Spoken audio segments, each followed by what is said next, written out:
How dare you, I mean, a married woman or a married man to talk about, and now they start communicating on the telephone and it's hunting them, and I don't, you can't. Look at how I'm looking at you, I'm staring at you. You can't. How do you go about this?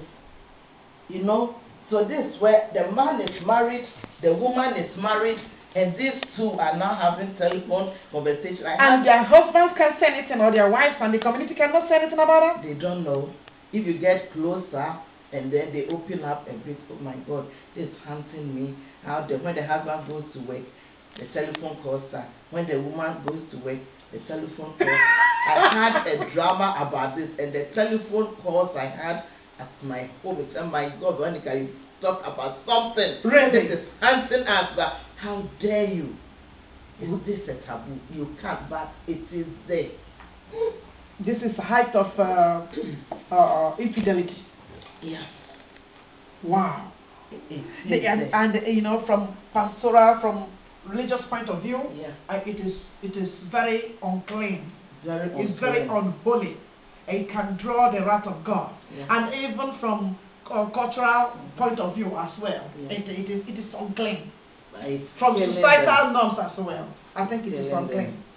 It's killing them. Really? Yeah. Wow. So do you have to, when your ex contacts you, I mean, what do you do? Why must the ex still be having interest, by the way? Because if that ex really fancied you, would he have made you ex? Both are in marriages that they are not happy. The man goes to marry a wrong person, the woman goes to marry a wrong person because of Europe or something. And now, there's no way they'll be out, but it comes to a point that, if we had married, we would have been happy. Let's just be talking. So what you are saying is that distance separated them. Distance separated them. And because of the distance, so they now found themselves in other relationships. Yeah, there's no way they can be together. Yeah.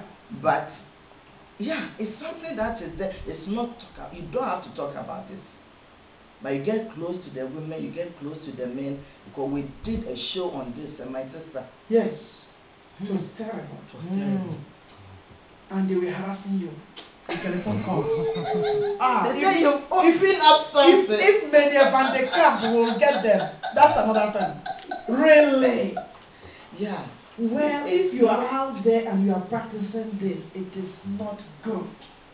It is not just good. Even the society wouldn't permit it. It is not. Is it good? No. Can you say something? Well, I want to say something about that. To be honest, in the beginning, when I came the first time in contact with the Africans, and because I myself, I am a Sudanese woman, I have realized the pain, the hurt of relationships. Because like you said, because of Europe, people are coming to Europe to look for something better, of course. You see? And some of them come and they don't have wife, they don't have husband, and so it becomes, and because they need the paper, they have a relationship with a man or with a woman, and so when this happens, and the person may be saying, oh, this man loves me, so I too I will love him, and it doesn't matter if I have to help him to get his paper. But suddenly, in the midst of all those developments, the man is taking contact back again with his original wife. Original wife. Original wife. And they say, oh, firewood, no they. How do they say it? Oh, firewood catch fire always? Catch fire. They say catch fire always or what? Or you know they die fire, something like that? Yes. Wow. And then, an experience of one lady. Yes. Because she's a human. And when you love somebody with a clean heart, even the person is a sinner, but she loves you with a right heart. Let me say it like that. You know what happened? The person will feel in her spirit that something is wrong. And that morning, she wake up, she told me, it's the experience of somebody. Then, she said, but in my heart, I felt something is wrong with my husband, the man that I love. And she went to her workplace and go to work, and she doesn't want to stay too long on her workplace. She said, I feel to go home back again. You believe it or not? you believe it or not, the original wife of the man came into the house and having their sex, everything, and the lady opened the door and she heard everything was going on and opened the bedroom, the door of the bedroom. And there we are. And there we are. Really? Really. And this lady has suffered a lot. So these are the things. But since I am a pastor, yes, I don't joke with it.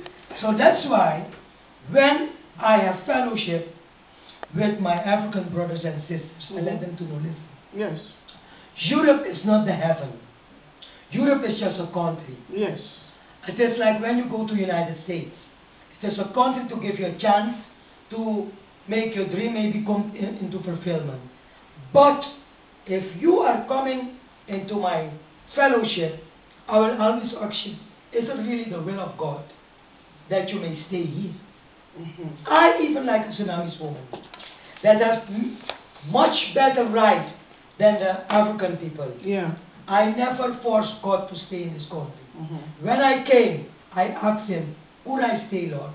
If it is your will, you will make a way where seems to be no way. In other words, you are telling them I don't have to have compromise. They don't need to. Anything. Yeah, they don't need And to. God has performed miracle for me. I didn't marry to get my paper. No. None of this. Yes. Yes, God has performed a miracle for me, and I got my Dutch paper by the mercy of God. In other words, Dutch paper or whatever, it shouldn't be a yardstick for people to become unfaithful. Yes. That's what we are saying here. Yes. That's what we are saying. Yes. Okay, we have discussed two of the Ghanaian cultures and taboos. Can we go to that of Suriname? You made mention of some things last time. Yes. Some of the taboos. Can you tell us more?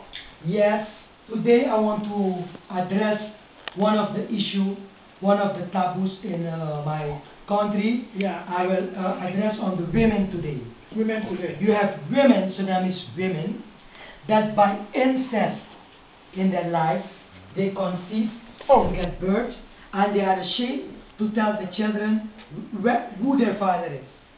This incest can be sometimes their brother, or maybe a cousin, or maybe their father, or maybe an uncle, you see, of a stranger that done this to them. Yeah. So, and because of that, then you have Sudanese women today. Yeah. Until now. Yes.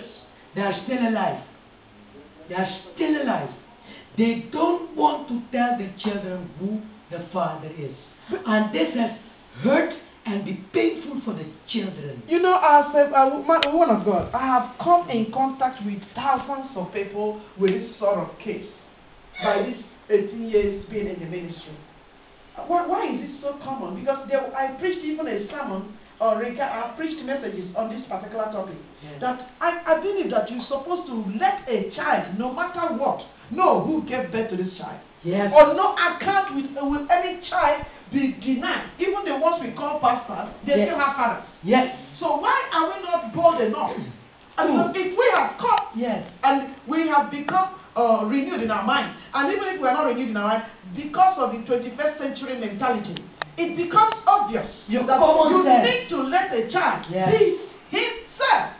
Because a child cannot function very well if you refuse to let this child know this is your father. Do you understand me? It's block them. It's block them. Yes. So why is that your people like to do that? It is terrible with them. And you don't talk about it because the moment you preach in the pulpit, they move away from the church. It's true. You touch a sensitive area. So I never knew I was touching sensitive area when I was preaching that. But I thought I was helping somebody to fix their life strength, because one of the principles of the doctrine is that it has to make you align yourself with how would Jesus say this thing? Restoration is very important in life. If we go back to the Old Testament, if we look at the life of Jacob, that having children with two nieces. Yes. They are nieces. Yeah. Huh? Yeah. So, and it's also, you can say it's a family thing. Yeah, it's a family thing. And even two slaves.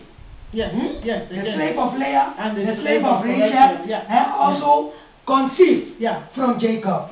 So, I like, when you talk about the subject, you must bring the solution too. Yeah. So I let them to understand if God has took a turning point Yes. in the life of Jacob Uh-huh.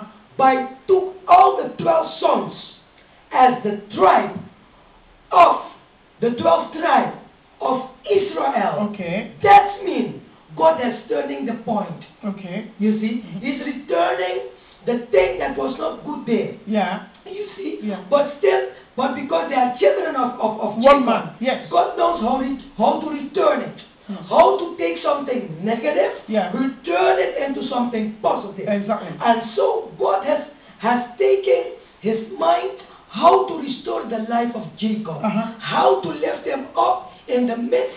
Why he's getting children with his own nieces, Yes. and the slave of those nieces. Yeah, exactly. Can you imagine? Yes. And so today, if I talk with women, Yes.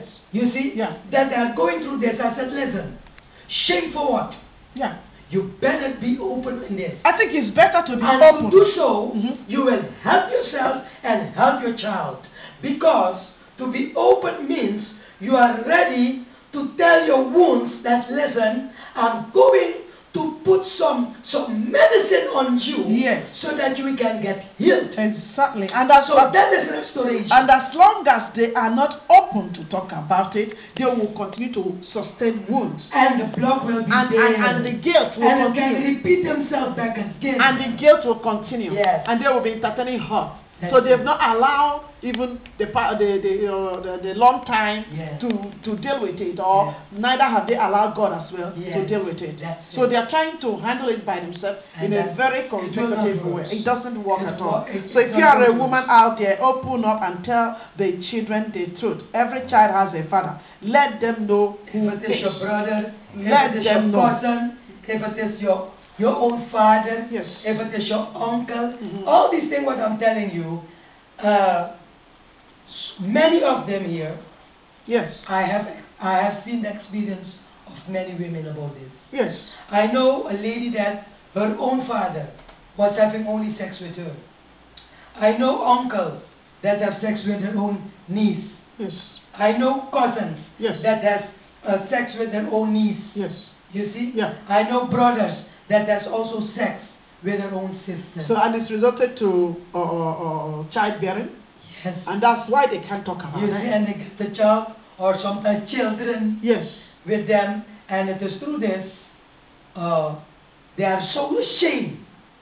And that's why I think, also when I counsel people today, because we got mature to apostle, Yes. we are mature now, we have grown to Yes. in ministry. Yes.